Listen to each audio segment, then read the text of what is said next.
Ka'alau Yahawashi Yahawashi Ba'ashem Rakachadash. All praise, honor, and glory go to the Most High Yahweh in the name of His Son Yahawashi.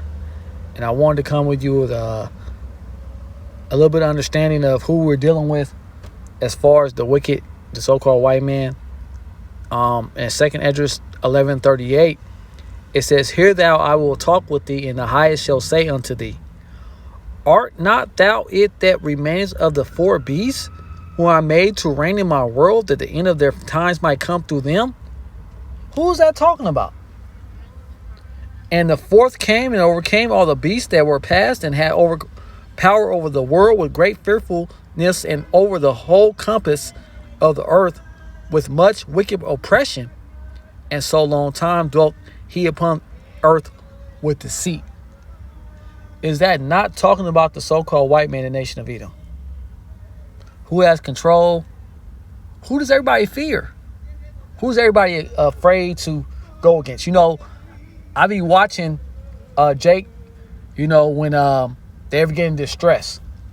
Jake is very proud when he can deal with his own nation, other nations. For example, I work at a place where Jake, has a little bit of power.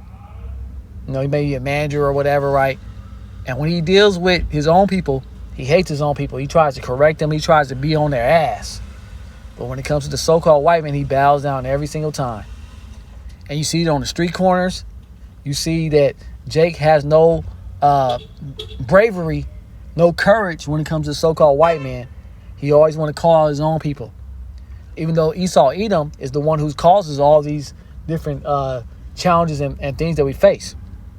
So we're at this point now where we can see the beast for who he is, but no one want to ask, or really come to grips with the so-called white man being the prophesied wicked, and the reason why this world has to come to an end. If you go over to the book of Daniel 7:3, it says, "And four great beasts came up from the sea, diverse from one another." And it talks about all the different kingdoms that are going to be in power.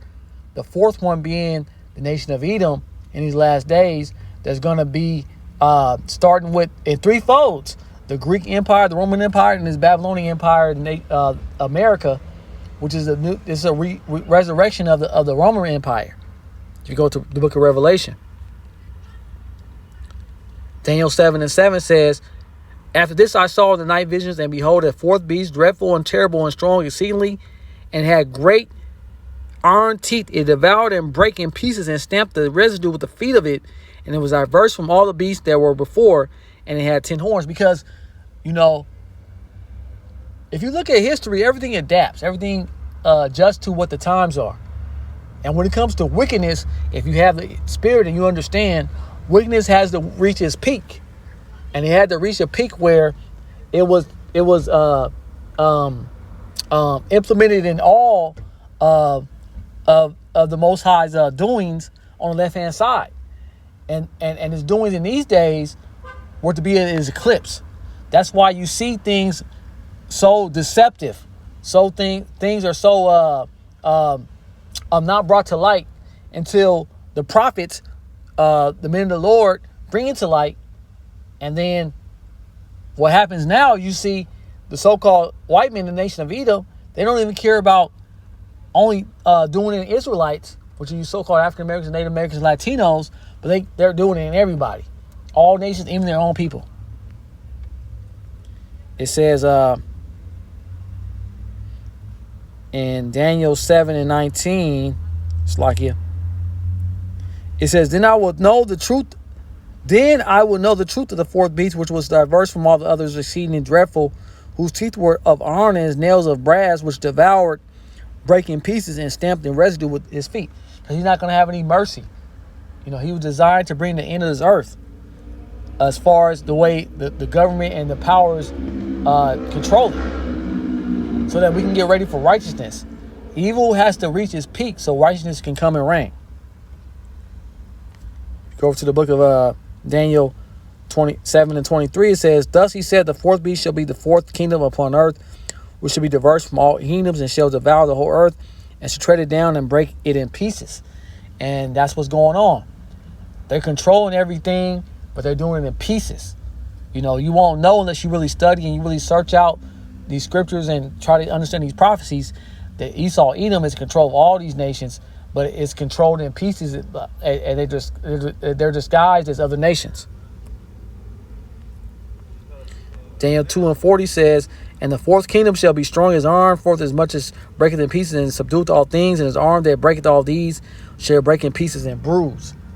And that's the so-called white man. He has no mercy in these last moments of these last days. 2 Esdras 6:1 says, and he said unto me, in the beginning, when the earth was made, before the borders of the world stood, or ever the winds blew. So the Most High had this all planned from the beginning, and it's not something that's going to surprise those that are in these scriptures and of his holy elect that understand it's working with the Spirit. They're going to see that these things had to happen, and the Most High Yahweh ordained all this.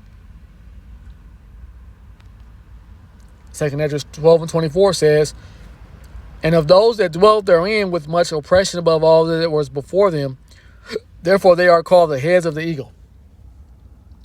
You know, the nation of Edom has all power right now. They're the so-called gods of this world, because the Most High Yahweh allows them to do that on the left-hand side, so it can be judgment to his people foremost, but also everyone else that has been against him since the beginning of time.